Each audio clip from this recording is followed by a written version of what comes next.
Seka amaze dokubera ntayingira mu studio abantu bafa bali mu kikinda awo enkoma mwebale namakwekwawo kati bamama bamaze dokubera nti bayingira besoga obutale mu katale kati mwebali mpewo obunyogovu bweruje buli naye bagama musajja wange taita asawe enkoma ku mobile money kansubire nti wamaze dokubera nti obukeso kakalabya ne mukuru ani awo Bashir awo yasawe ekizinda alonga kinene sejje byange biri awo ebyebugusege bivuge pichi so speed era govo toyagala speed bigama nti baba wenga kogane speed 4 kalaku nukuleke fenyene kuze bivuge pichi ate buli bakuparkinga weba bakudukira mbu baba kuze ngamba kuze sena moda bula buse sawa bebule program yatandikire twatandika olugendo lwaffe nga tutunulira ku nsonga eyokweyonja mukweyonja mulimu ebintu nga biyitirivu bingi nnyo tukola ebintu oluusi mu nsobi nga situmanyi kyesanda okubeera nti kikoleba tweyonja tutya goyinza olowooza nti okweyonja kasita oyiwa amazzi mu kadomola n'oyiwa sabuni mu mutwe ne weeyiwako kiba kiwedde nina ebibuuzo neno mukulu Seeka Imam yamaze dokubera ntuuka tuba ne Sheikh Qasim Abdul Khaliq Magombe mwali mu studio musajja mukulu yambuuza ebibuuzo ebyenjawulo nti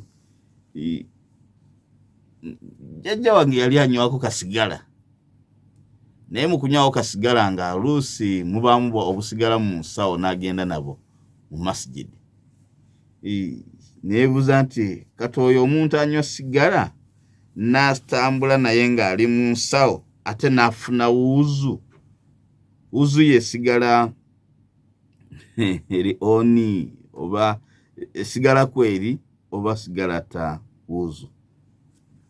Twali tukyatunulira ku nsonga ey'omukka gas ebitiro tuyitaayita mu buli kadde obeera awusi ng'akola nga awusi byonna nga bituyitamu wakimekinga kiriya ku Sunday yaggwa naye tuyinza okweyongera n'otupano betingira naye ensonga gye mbadde nayo mu ddiiro eri ku mmeeza tuwangalira mu manyumba ag'enjawulo oluusi amayumba tegaba gaffe tupangisa ne mu maka gaffe gennyini ebiwuka cockroaches ogenda ozuuka amazzi gwandifunye wuzu nga kiguddemu kati ne weebuuzagana amazzi ge gabaddewo gooka nsobola ogafunisa wuzu oba cockroach zitta mazzi gange aga wuzu nsobola ogafunisa wuzu Seeka tulina abakyala nga tubafunira ababayambako tuba n'abakozi oluusi nga si basiraamu abamu tebasaala naye oluusi be batooleza engoye zaffe be batufumbira emmere emmere eyo pozi tuli mu kweyonja sagagamba nti emmere eyo ekkirizibwa ogirya ng'omuntu atali musiraamu yagifumbye naye kyenjagaddemu byonna nti omuntu atali musiraamu nga yakooleza engoye zikkirizibwa okubeera nti ozisaaliramu imaamu. Tusense okulaba n'okuwuliza ku mpozi tusabye ebyongera n'emirembe bibeere ku nabbi waffe Muhammad sallallahu alaihi wasallam yatujjira n'eddiini eno ey'obusiraamu ng'owekitiibwa Allah subhanahu wa ta'ala yamutuleetera nga kirabo era n'agamba nti wama arsalnaka illa rahmata lilalamin tetwakutuma gwe nabbi Muhammad sallallahu alaihi wasallam okujjako ng'ekigendererwa nti twakutuma obeere mu bantu obeere ng'ekyokusaasira eri ebitonde byonna.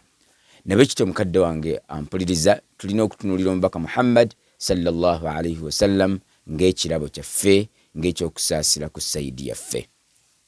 Nabbi yatuziyiza okubuuzabuuza ebibuuzo bingi singa waba waliwo Allah kyalamudde. Owekitiibwa Allah subhanahu wa ta'ala agamba mu Qur'ani y'ekitiibwa mu sura y'okuna aya 65 n'agamba nti nno fala wa rabbika la yu'minun hatta yuhakkimuka fima shajara bainahum thumma la yajidu fi anfusihim harajan mimma qadayta wa yusallimu taslima.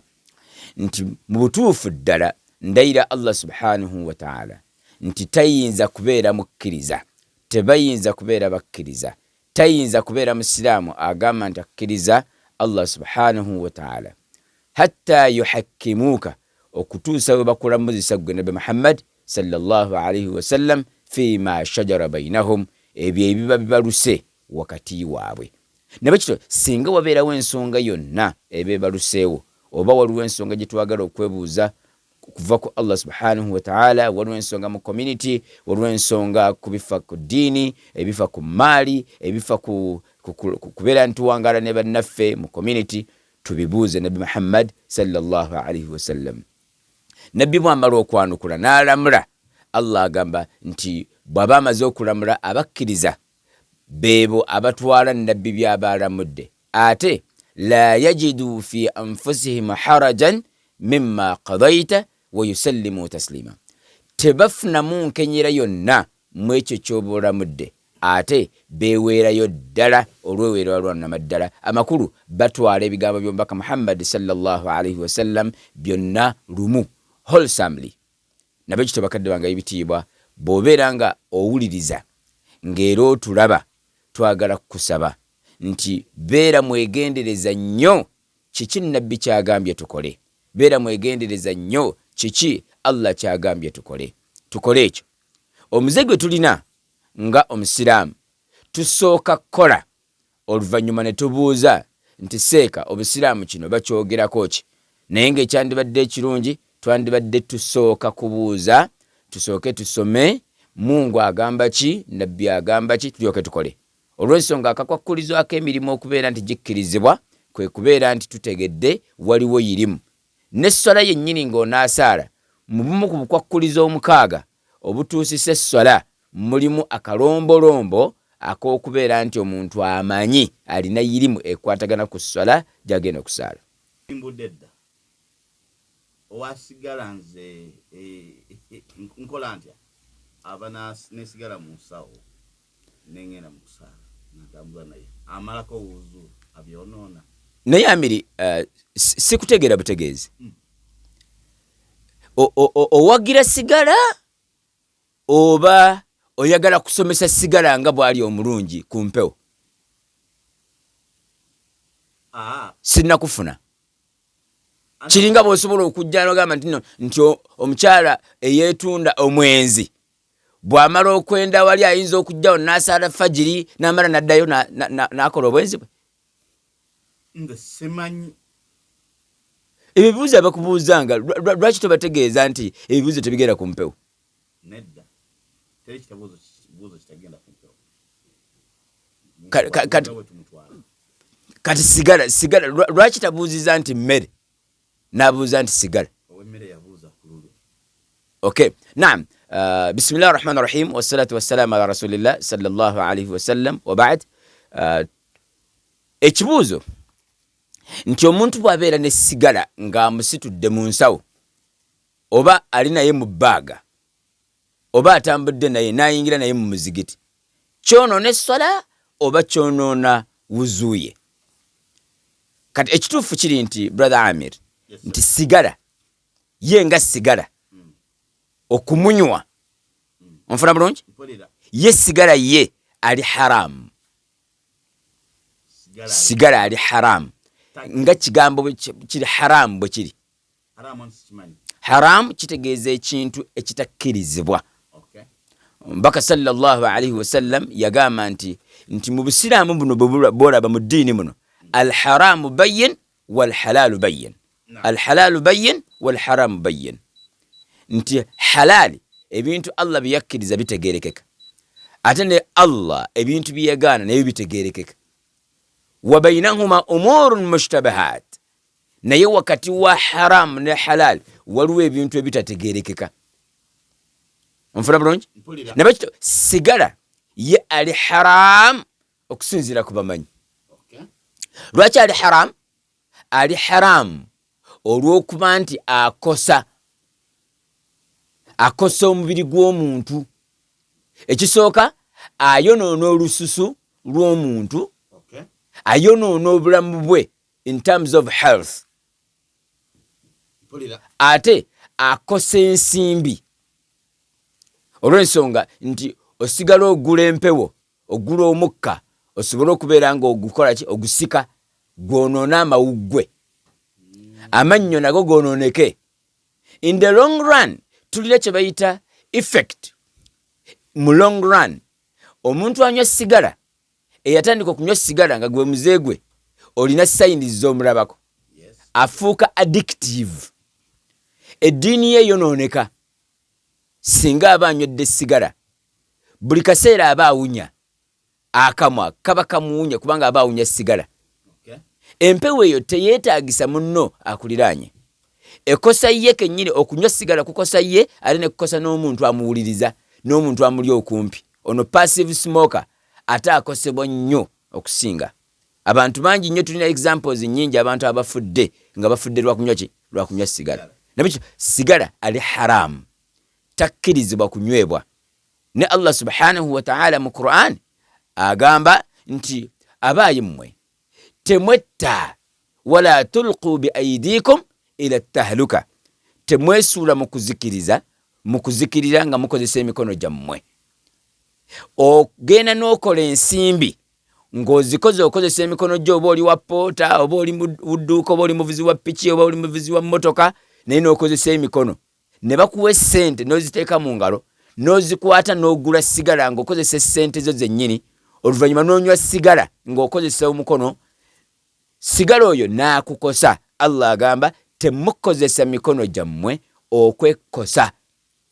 Nabaki sigala al haram, era takkirizibwa kukola ki, kunywebwa. By consensus abamanyi bonna teriyo mumanyi agamba nti sigala akkirizibwa. Naye ku kibuuzo ky'obuuzizza nti singa mba nsitudde sigala ng'ali mu nsawo, olugoye lwennyambadde, kubanga topiki yaffe eri mu kwetukuza, okweyonja, nti sigala ono ayonoona esswala, sigala ono ayonoona wuzu yange, era bwe nnyingira ne sigala mu muzigiti kiramulwa kitya? Ansa munnange, twegera ekitiibwa Allah subhanahu wa ta'ala atusaasire era atuwa obusobozi, era yamanye ekisingayo okubeera ekituufu. Sigala teriyo mumanyi eyali akkiriza tebeggattangako nti sigala mukyafu. Teri yali akinyumizaako, situnakiraba okujja nga waliwo mumanyi abazze nabyo, naye nga sigala ye nga ye si mukyafu. Era okubeera mu nsawo talina ngeri gyakosamu wuzu ya muntu.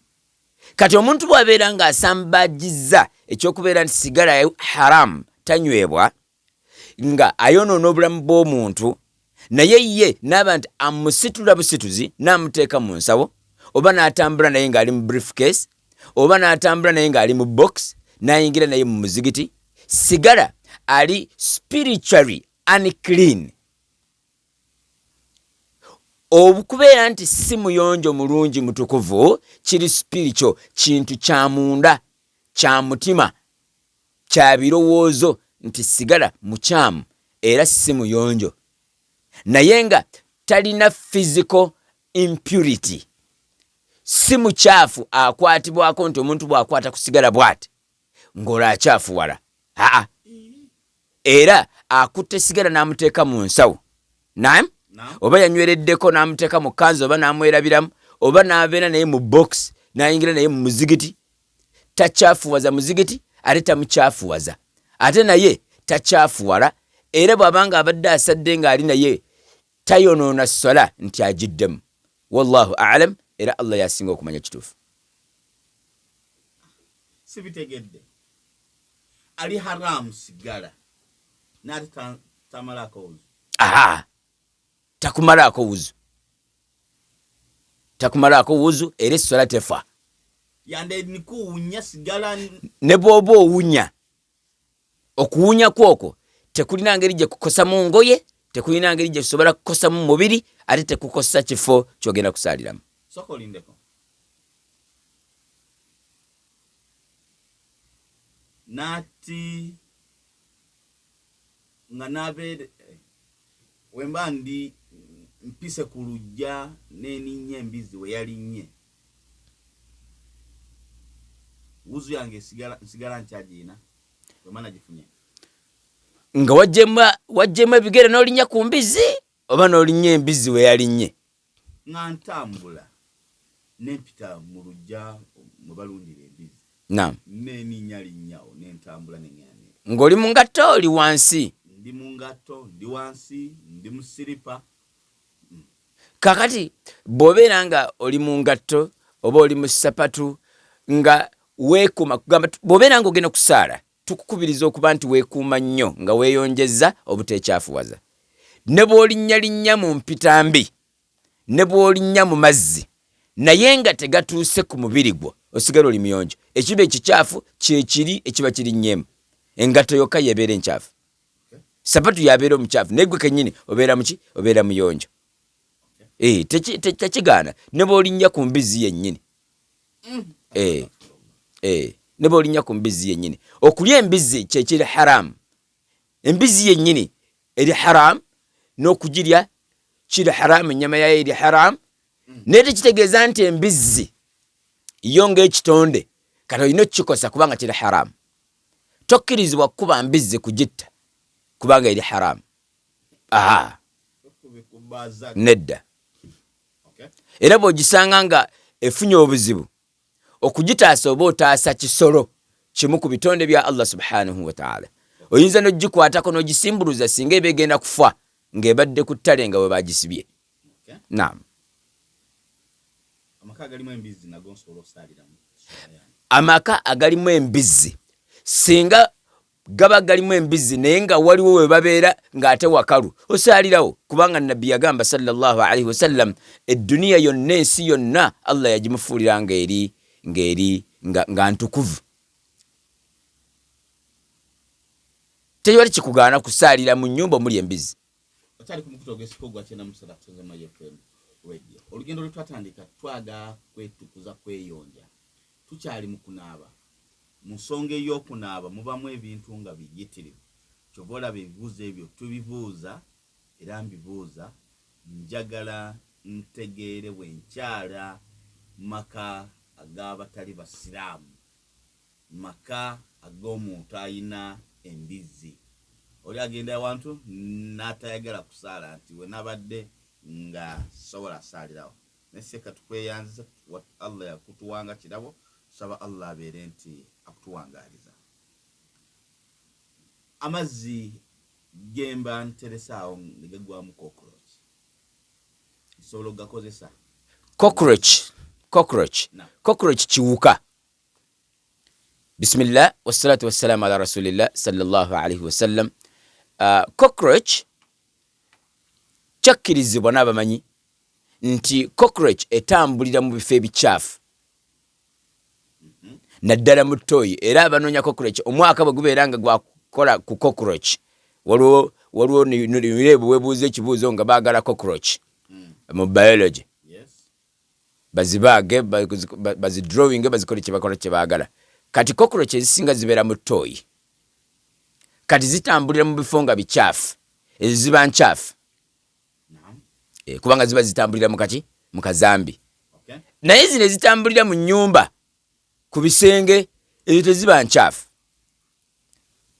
onfuna bulungi zo teziba nkyafu kati ziri ezitambulira mu ttooyi bwe ziba nga zizze ne zigwa mu mazzi na zino ezibeera mu nnyumba ne zigwa mu mazzi amazzi ago zo ziba ziyise mu bifo nga bikyafu naye bwe zigwa mu mazzi fe amazzi tulina engeri gye tugalondoolamu okukyafuula kw'amazzi kuyina kubeera nga kukolebwa ebintu bisatu ekisooka empunya y'amazzi erina kubanga ekyuse nga gawunya lulala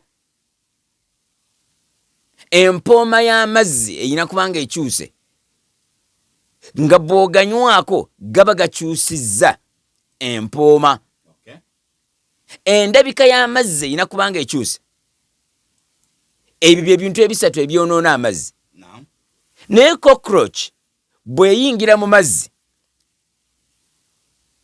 si kakasanga cockroach eyinza okukyusa okuwooma kw'amazzi oba eyinza okukyusa ebbala ly'amazzi oba eyinza okukyusa kugamba noba nti empewo eva mu mazzi n'okuwunya kwayo n'engeri gy'oba nti okuwooma kw'amazzi nti kuba kukyuse. Ebbanga lirikumala nga cockroach egudde mu mazzi naye nga tekyusiza bintu ebyo bisatu, yo amazzi gasigala mayonjo. Okubeera nti cockroach etambulira mu bicaafu tekigisaako okubeera nti bwe kiba kigudde mu mazzi ebifuula amazzi okubeera nti mayonjo oba macaafu nti kiba kivuddewo. Allah yasinga okumanya. Naye nga cockroach bwegwa mu mazzi, amazzi ago gabeera mayonjo. Jjamu bujja cockroach weeyongere n'okufuna wuzu. Kubanga tekyafuwaza mazzi gebeeguddemu. Okujjako ng'ogirabidde ddala bwoti nga yaakalinnya mu kazambi ate neerinnya mu mazzi ate matono. Ng'ate naawe olabye. Kati kazambi oli n'omulabako. Then kakati tuba tulamula nga tugamba nti amazzi gagenzeemu kazambi. Ate bwe gabeera amatono gaba goonooneka. Ne bwe gabeera amangi ne cockroach ne bwe zibeera nga zenkana zitya go gasigala mayonjo. Allah yasinga okumanya ekituufu. Tuyanze jazakumullahu khair fi dunya wal akhirah. Naam. Ensonga ekibuzo kye nnina wano n'ekirala. Baganda baffe tuvira mu maka g'enjawulo. Tuba n'abakozi abatali basiraamu. Tulina ab'enganda abatali basiraamu. Nnyinza ogenda ewuwe bayinza okujja ewange. Bwe booza engoye nsobola zisaaliramu ziba zitukula. Emmere gye bafumbye gyendi eri halaali eri haramu. Okay.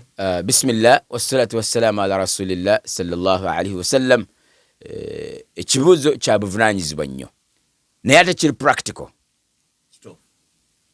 olw'ensonga nti mu food industry ne mu labor industry Amiri obadde okimanyi nti waliwo revolution. Revolution kigambo kya luzungu naye nga kitegeeza ekintu ekikolebwa nga kyagala kukyusa enkola ey'ekibaddewo gye bayita revolution. Kati olwaleero omusiraamu twagala tumukyuse, tumutuuse ku level nga teyeefiirayo na bitambula.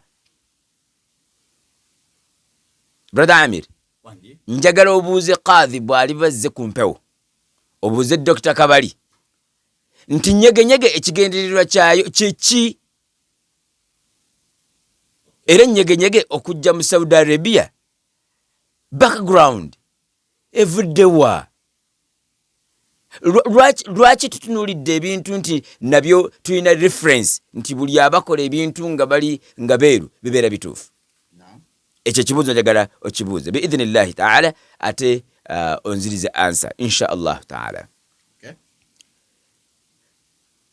Omukozi atali musiraamu nga titugatta ddiini n'afumba emmere tugirya, n'ayoza engoye tuzambala,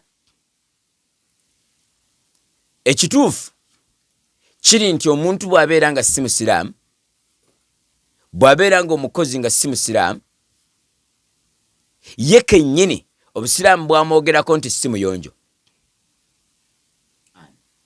Omuntu yenna singa aba nga si musiraamu ng'agattako Allah n'ekintu ekirala, ng'alina eddiini gy'akkiririzaamu naye nga si ya busiraamu, alina eddiini gy'asoma naye nga eddiini eyo yaggwaawo, ye kennyini by'akola bimutuusisa ku level ey'okubeera nti si muyonjo. Naam, ye kennyini si muyonjo naye kyagala okufaananako ne sigala nti si muyonjo spiritually. Mu bikwatagana ku ddiini tumulaba nga si muyonjo, era tuba tumukubiriza okubeera nti asiramuka ave ku kusinza gamba ng'amasanamu ebifaananyi n'okuba nti alina kyakkiririzaamu ekitali Allah. Tuba tumukubiriza okubeera nti adda ku nnono, kubanga Nabbi sallallahu alaihi wasallam yagamba nti kullu mawludin yuladu ala alfitra, buli azaalibwa yenna azaalibwa naye ng'azaalibwa ku nnono ku bubumbwa obw'Obusiraamu. Naye abazadde be baba yasanga nga be bamuzaala be bamukyusa ne bamujja ku bubumbwa ne bamufuula okubeera nti asinza amasanamu oba n'abeera mu ddiini ng'eddiini eyo obudde bwayo bwagiggwako. Omuwuliriza waffe omulungi, buli ddiini n'akutulaba yenna, buli ddiini eriwo erinako obudde bwayo, yalina obudde bwe yawangaala. Obudde buno tulina eddiini eyitibwa Busiraamu era nga Qur'an yeefuga era Isa alayhi salaam waakudda, naye bw'anaaba akomyewo ajja kuwasa, afune omukyala azaale abaana 7 era naye ajja kufa. Naye ebyo byonna ajja bikola, ajja kulamuzisa Qur'an era ajja kutegeeza abantu nti buli abaamuyita Katonda abeere nti abalimbulula nti ye si Katonda, era ajja kubeera wansi wa Mubaka Muhammad sallallahu alaihi wasallam ng'akozesa Qur'an okulamula. Nabwe kityo tewaliyo ddiini ndala eriwo kati mu generation eno okujjako Busiraamu. Kati buli akkiririza mu kirala ekitali Busiraamu tumukonsideringa oba tumutwala okubeera nti si muyonjo.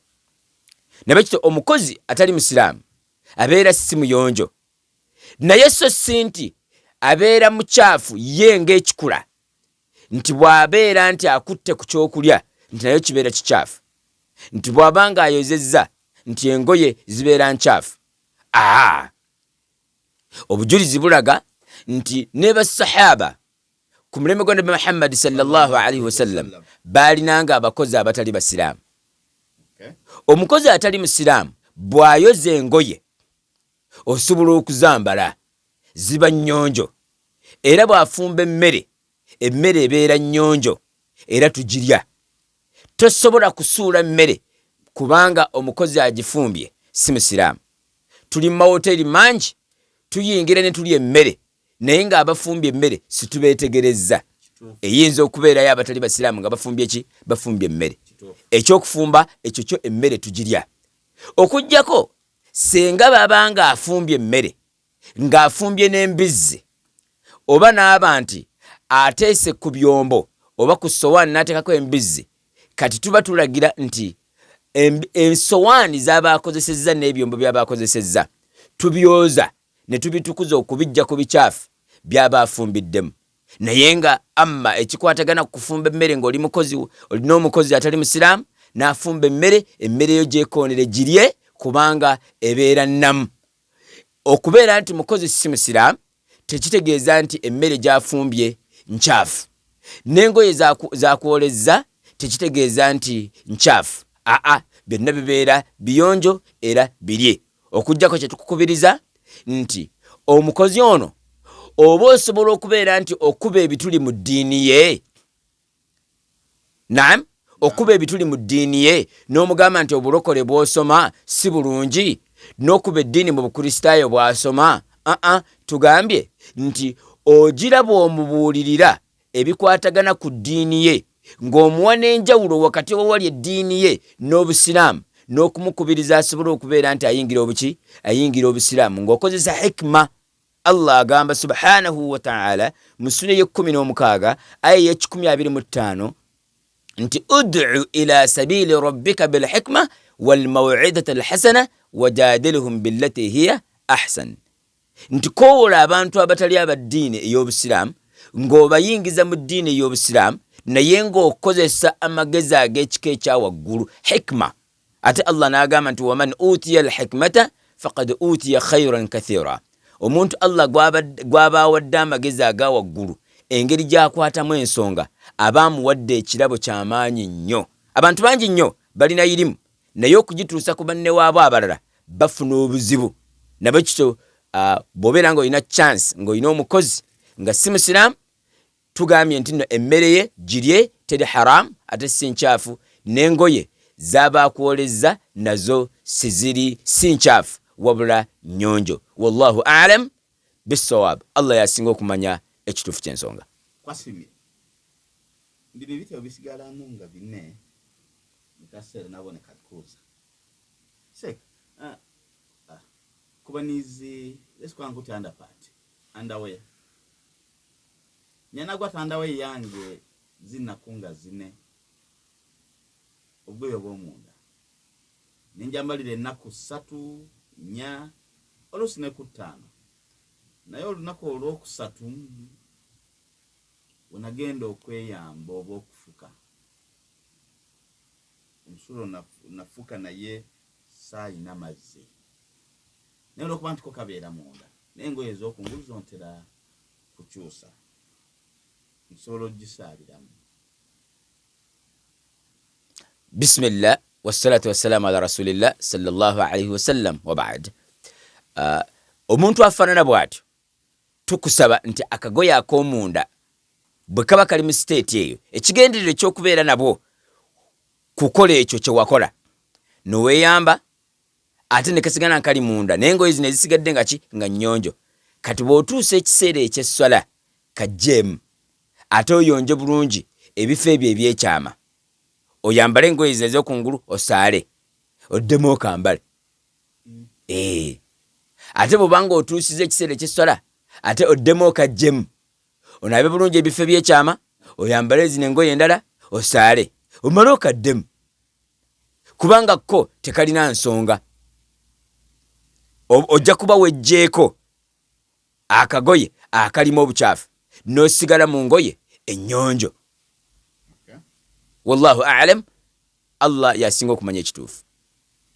Kubanga tutunulidde nga tulondoola nti kiki ekikyafu so si mubiri gwo wabula akagoye kano kekaki kekakyafu kana toyagala kusaala tugambye nti kajjeemu bw'omala okajjamu weeyonje yambala engoye zino ezitali nkyafu saala oluvannyuma kaddemu bw'obanga gwe muzeegwo kugamba gwe enkolayo ekyo kyekikula kyo kati tuba tukuwa amagezi butya bw'osobola okubeera nga wetetenkanyamu osobola okubeera nga osaala nobo mukyafu n'ebintu okubeera nti engoye zo nkyafu akagoye kwako okubeera nti kakyafu tekikugaana kwetetenkanya kusaala.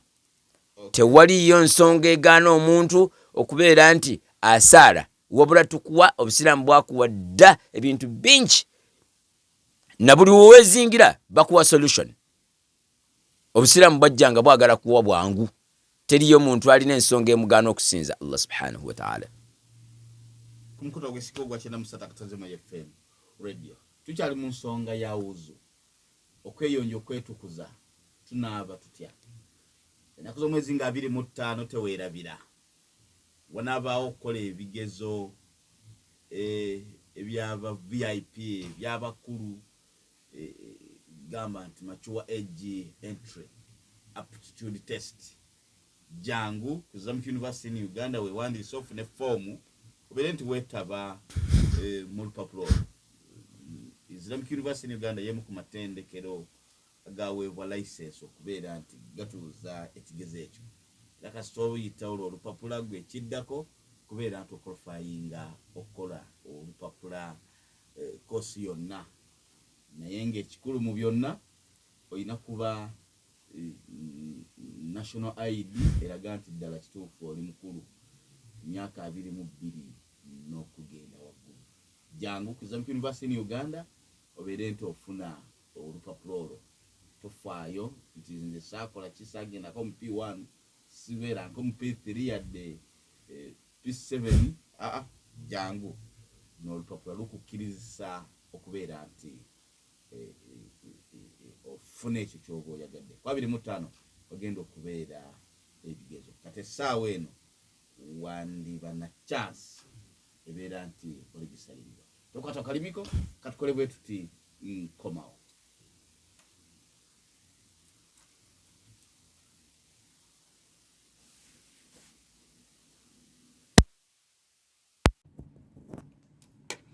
Webali kubeera nti okikomidde ku mukutu gw'esiko gwa kyenda musata katuzima FM radio tukwagaza birungi byererera ky'enkola kya ttendo ky'okola kya bbeeyi tukyali ne mukadde waffe Imam Sheikh Qasim Abdul Khaliq Magombe akyali mu studio tukyali naye okubeera nti twogerezeganya tusharinga ku nsonga ey'okweyonja ey'okwetukuza tunaaba tutya yatuwa pulyambo mu ntandikwa ya programu eno mu programu mu ntandikwa ya topic eno nti okweyonja amirigo oyinza okiraba obulabi nti okweyiwako mazzi funa wuzu kuteeka mu kamwa nti okweyonja kigazi kinene era ngenza okwesanga nga ebibuuzo byenina ku nsonga ez'okweyonja bikulu nnyo okubeera nti mmanya akadde kaako ndaba kagenderera naye ggwe talyanga ku kanyama ka Asumaani mwana wattu Asumaani ntunda miiti lunaku olwaleero ogendayo bugenzi leero si Sande genda yajjako kanyama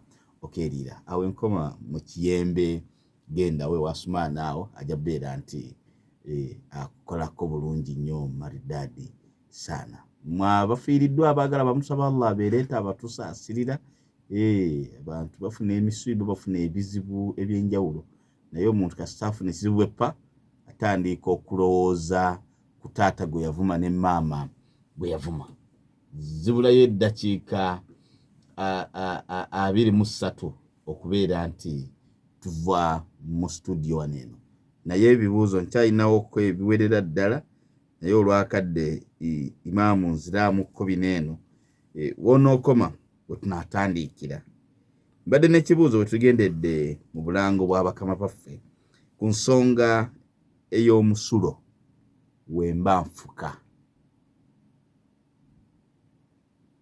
bwe nfuka nyimiridde wuzu yange sigala nsobola okuva bwe nti ngenda nenfuna wuzu ekitabo imaamu. Naam, bismillah wassalatu wassalamu ala rasulillah sallallahu alaihi wasallam wa ba'd. Kati brother Amir, ekigambo ekikwatagana ku musulo naddala omuntu okufuuyisa ng'ayimiridde. Sharia hadithi nyingi waliwo hadith ng'eraga nti lumu nabi sallallahu alaihi wasallam alina we yayita n'afuuyisa ng'ayimiridde. Naam, kati eyo hadithi etegeeza nti okufuuyisa ng'oyimiridde tekulina nsonga, kukkirizibwa. Naye waliwo hadithi nga Aisha agamba nti buli agamba nti nabbi yafuuyisa ng'ayimiridde tamutegeera era tamwagala bwagazi. Nabbi tafuuyisangako ng'ayimiridde, wabula buli yafuuyisanga ng'atudde.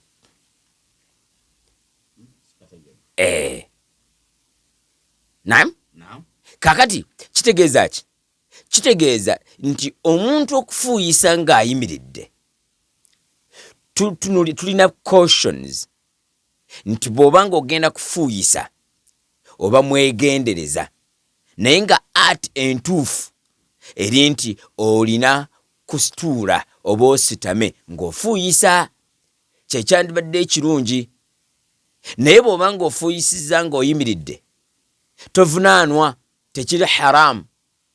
Era tewaliwo hadithi egamba nti no afuuyisa ng'ayimiridde Allah agenda mukola ki? Agenda mubonereza. So kakati ky'obuuza nti bwe mbanga nfuuyisizza nga nyimiridde ningenda nenfuna wuzu, kiramulwa kitya? Tekiri mu bwa haramu okufuuyisa nga oyimiridde. Oyinza okuba nga otambudde ekiro, naam, obanga olina awantu w'oyise oba mu kibira oba liddawa, tetujja kukugamba nti sitama. Ositama omanyi ositama kuki? Nabakiti mu mbeera nga toli sure wawo ositama, twandikukubiriza nti gwe fuuyisa ng'oyimiridde. Nabakiti okufuuyisa ng'oyimiridde, okufuuyisa ng'otudde kye kisingako obuki obulungi. Naye afuuyisiza ng'ayimiridde olw'embeera eziba ziriwo tekirina ngeri gye kirimu haramu. Wallahu a'lam, Allah yasinga okumanya. Ku nsonga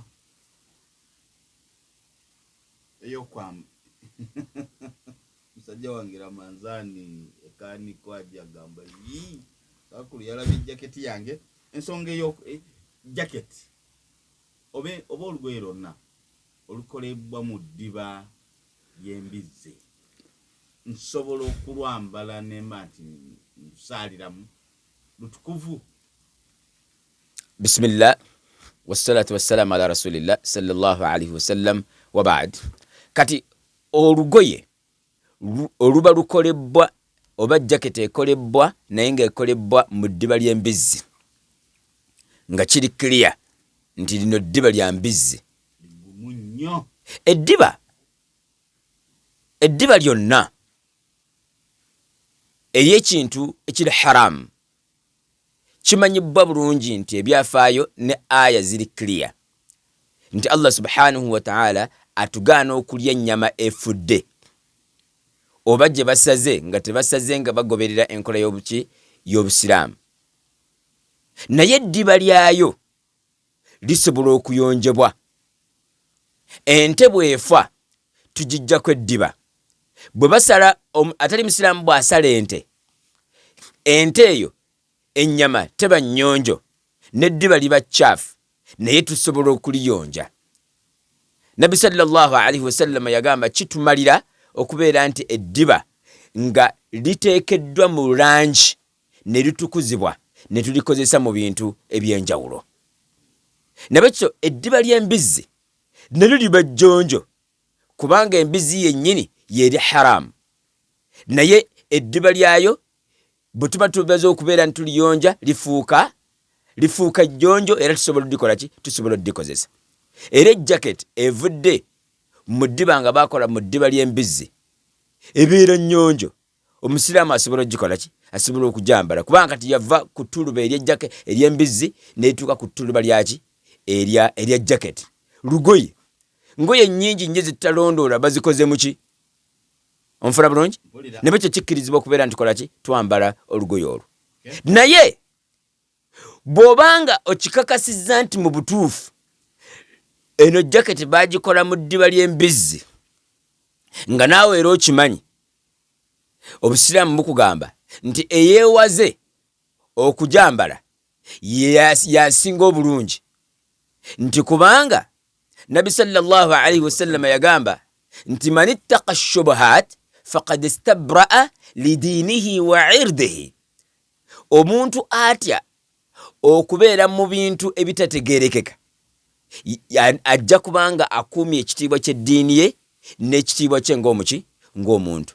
Nabekyo nga nkukubiriza nti singa oba okakasa nti mu butuufu oli sure nti eno jacket gy'oyambadde oba gy'ogenda okugula oba gy'olina eyo bagikola mu ddiba ly'embizzi olw'okuba nti mulimu bushubuhaati wandibadde olireka nga kyekisingako okubeera ki kyekisingako okubeera ekirungi osobola okukuuma eddiini yo okuume n'ekitiibwa kyo.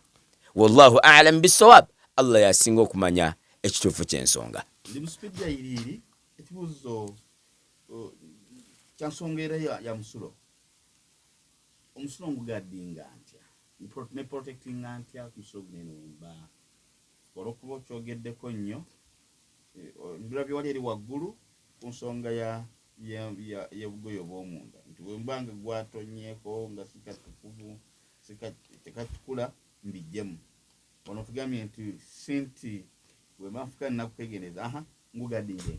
Naam, bismillah wassalatu wassalamu ala rasulillahi sallallahu alaihi wasallam wa ba'd. Omusulo guliko omusomo muwanvu. Ekisooka baba amir obuntu bwabeera nga avaamu omusulo guno tukukubiriza okubeera nti we protectinga nnyo weekuume nnyo guleme kubeera nga gutuuka ku ngoye z'okubeera nti guzoonoona. Nabi sallallahu alaihi wasallam mu hadithi ze twasoma yagamba nkujjukiza ebyafaayo bukya bwe twatandika okusoma omusomo guno nti nabbi yasanga abantu babiri mu ntaana bbiri n'akwata obuti nga bukyali bubisi n'abuteeka ku ntaana zombi n'agamba basahaba nti omu ku bo abali mu ntaana ezino ono yalinga teyeegendereza ku musulo gwe nabwe kityo ali muno abonerezebwa. Omulala yali atambulanga n'olugambo ng'atambula akola olugambo. Eyo hadith etukubiriza okubeera nti twekuuma nnyo twegendereze nnyo ku musulo bw'oba ofuuyisa guleme kugendako ku mubiri ate guleme kwonoona ngoye zo kubanga omusulo bw'obeera nga ofuuyisiza nga teweegendereza ne gugwa ku ngoye guba guzikyafuwaza okaluubirizibwa okusaala ate bwe gugwa ku lugoye ku mubiri kiba ate kivve. Era nekyeyongera ku musulo omuntu bw'aba taweegenderezzaako ku qiyama ekifo ekyagwamu omusulo nga toweegenderezza bw'obanga omuddu afunye chance eyingira ejjana bagenda kukwata ekibajja okuva mu muliro bajjewo ennyama eyo eyalinga esaaba omusulo. Nabwe kye tukubiriza gwe nange tubeere beegendereza nnyo ku musulo, kubanga omusulo ogwo mubi nnyo. Kyevudde tugambye nti ekisingako obulungi wandibadde nga onoonyawo okufuuyisa, nga woogenda okufuuyisa nga wagonda. Bw'oba oyimiridde ng'ofuuyisa, oleme kufuuyisa omusulo guno gukuddire. Ekyokubiri, wandibadde nga tukukubiriza nti wandisitamye okkakkaneko wansi ofuuyise. Waliwo omuze ogw'abantu oli agamba nti yita mu byanguya, yita mu byanguwa oyanguwe, ng'afuuyisa anaaba. Afuuyisa anaaba aba yeeyirira amazzi, naye ng'eno bw'afuuyisa. Kati tomanya musulo gwe guyiika oba mazzi. Naye omusiraamu ow'ebbeeyi twandikukubiriza nti newankubadde ng'onaaba, beera mwegendereza oleme kutabika mazzi na musulo. Ekiseera bwe kituuka eky'okufuuyisa, fuuyisa. Onaabe buki? Onaabe bulungi. Naye kyenjagadde okubeera nti nzisaako n'amannyo amagego, nti singa omuntu abanga omusulo gwe guba gufuluma naye nga teguyimirira, twakinnyonnyola omulundi guli ogwayita nti obeera mwegendereza ku musulo ogwo, ogende ofuuyise mu kaseera nga kakyabulayo, ng'obudde bw'essala tebunnatuuka, naye towangaalira nnyo mu kifo ky'ofuuyisizaamu. Singa obanga olira ekirwadde ekifaanana bwe kityo, kuuma ng'onaatera okutuuka ku budde obw'essala, olyoke ofuuyise, weetereeze, ofune wuzu. Bw'omala okufuna wuzu, beerako ne pampa, oba obeere ne pamba, oba obeere n'olugoye lw'osobola okuteeka mu kifo ekyo ekifulumya omusulo. Naam? Ogaadingewo, oluvannyuma oyambala akagoye k'akoomunda, omusulo guno guleme kubeera nga gutuuka nnyo ku ngoye eza waggulu oba ku muki, ku mubiri gwo, osaale. Era tukukubiriza nti buli swala olina okubeera nti ofuna ki? Ofuna wuzu. Obeere mwegendereza, weekuume ku buyonjo bwo, oleme kubeera nti weedibaga, oleme kubeera nga omusulo guno guyitamu buyisi. Naye bw'obeera ng'obadde osaala, omusulo ne guyitamu nga mungi, ate ne guyitamu n'emugoye z'obadde weekuumisizza, ne gutuuka ne ku mubiri, ne gutuuka ne ku lugoye, ekyo tekyonoona swalaayo gy'obadde osaala. Wabula engoye zo ziba zoonoonese, naye ng'esswala eyo eba ekkirizibwa. Kati engoye ezo zikola ki? Ozijjamu. Kyevudde tulwana nnyo okubeera nti weegaadinga, obeere nti omusulo guno teguyitamu nnyo, gutuuka ku ki? Gutuuke ku ngoye. Wallahu a'lam, Allah yasinga okumanya obutuufu bw'ensonga. Wa alaikum salaam wa rahmatullahi wa barakatuh. Mzee Abubakari. Naam, bismillah wassalatu wassalamu ala rasulillahi sallallahu alayhi wasallam wa ba'd. Muganda waffe asoose okubuuza agambye nti ayagala nnyo okusaalira omugenzi, kuba agambye nti musaalira munnammwe, naye amazzi tewali, abagenyi bagakozeseza gonna gaweddewo, obusiraamu bwawo obwangu. Bw'oba olaba ng'essola wuuyo basaala ate egenda kuggwawo, oba bagenda kumaliriza okusaalira jjanaza ate nga bagambye nti mwenna mulina okusaalira ate nga kikulu nnyo. One, tugamba nti yanguwa okole tayammumu awo. Kola tayammumu awo, osaalire munno, kubanga ekintu togenda kuddamu kufuna jjanaza eyo. Olusaaliro olwo tojja kuddamu kulufuna kuba ogenda kuziika. So kola tayammumu, no problem. Naye tetukukkiriza ate kati kukola tayammumu eyo eba tegenda kusaala swala. Tukukkiriza bukkiriza okole tayammumu awo, osaalire ani? Osaalire mayiti. Naye genda onoonya amazzi ofune wuzu, osaale swala eki endala. Oba bw'obeera nga waliwo chance nti bannaaye mweteeketeeke tugenda kusaalira, kati wano wonna n'amazzi gaweddewo, kati tandika okuwenja awo. Tandika okuwenja oveewo onoonyewo amazzi awo, ofune ki? Ofune wuzu. Bw'oba wakyaliwo akaki? Akadde. Ofune wuzu ojja okole ki? Ojja osaalire. Naye obanga owulira ng'embeera egaanye nga tosobola kufuna mazzi awo, kola ki?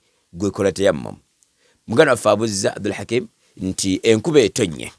Anti kati enkuba etonnye bw'ebeera nga etonnye kiba kitegeeza waliwo abalembesa amazzi. Naye obadde oyagala kufuna wuzu, oyagala kutayammuma, ate wali gundi, kati nkole ntya? Tugambye nti obusiraamu bwamala dde okuba nti butuwa obwangu. Nabbi sallallahu alaihi wasallam yasomesa, twakubuulira omulundi ogwayita nti tayammum tugikola either ng'osaabye ettaka ly'osanze nga liri wansi nga jjonjo oba ku kisenge. Bwe biba biganye byonna nga tolina w'osanga ttaka ddungi, tolina luguudo w'enkuba etonnya liddawa, kati okola tayammum ku ngoye zo. engoye zo zennyini zokolako ki zokolako tayammum kubanga zo ngoye tukakasa nti ozirina bwe ziba ziganye nga n'engoye tolina ng'oli bukunya kola tayammum ku mubiri gwo naam obusere bwe butyo bwagonzagonza ebintu tebukaluubiriza n'akamu muganda waffe abuuzizza ekibuuzo wuzo ogifunira wonna w'oba oyagadde era amayumba agali okuzimbibwa ennaku zino gali modern ebyolooni babiteeka mu nnyumba munda era wuzo ogifunira munda tekigaana waliwo abamu abagamba nti no genda oyingire mu kisolooni kyo ekyo mu nnyumba onaabe bw'omala okunaaba fulume bweru genda ofunire wuzu okkirizibwa kufunira wuzu awantu awacaafu kaakati gwe muganda wange ali mu kyolooni ekiri mu nnyumba ekyolooni ekyo bw'obanga weetegereza oyinza n'okuliiramu emmere kubanga bw'omala okweyamba ofulashinga amazzi agadduka emisinde nga gatwala ebibi gayinza okubeera litanga 10 n'okusobe naam toyina esigala nga nnyonjo waliwo abantu ng'oyingira mu tooyi ng'etemagana ng'esinga n'ennyumba ezimu ku ffe zetukola ki zetusulamu oyinza n'okuliiramu emmere ekibuuzo tujja kubuuza nti okkirizibwa okuliira emmere mu tooyi kyekigaana naye baba bakusibiddemu nabe kiti okufuna wuzu ng'ogifunira mu kyolooni munda tekiri haramu lwaki kubanga tugamba nti bw'oba onaaba ennaaba gy'onnaabamu eya sunna mulimu n'okufuna wuzu kati osooka ofulume ebweru ogenda ofune wuzu okomewo munda weyongere n'ennaaba wuzu mu nnyumba ekkirizibwa Kata Hussein okay abadde Kata Hussein kulaba kalisedugi yabadde ne comment ku nsonga y'okusomesa ne sigareeti pozi nawa ne comment nti oba oli musamu lwaki tofuna mukozi imam akade kako kaweddeyo njagala owumbe ebigambo byange mbiwumbawumba nga negayirira ekitiibwa Allah subhanahu wa ta'ala ffe ababyogera n'abatuwuliriza tufunemu ekyokuyiga era tusinzire okutusabe Allah subhanahu wa ta'ala ku qiyama atuyingize ejjana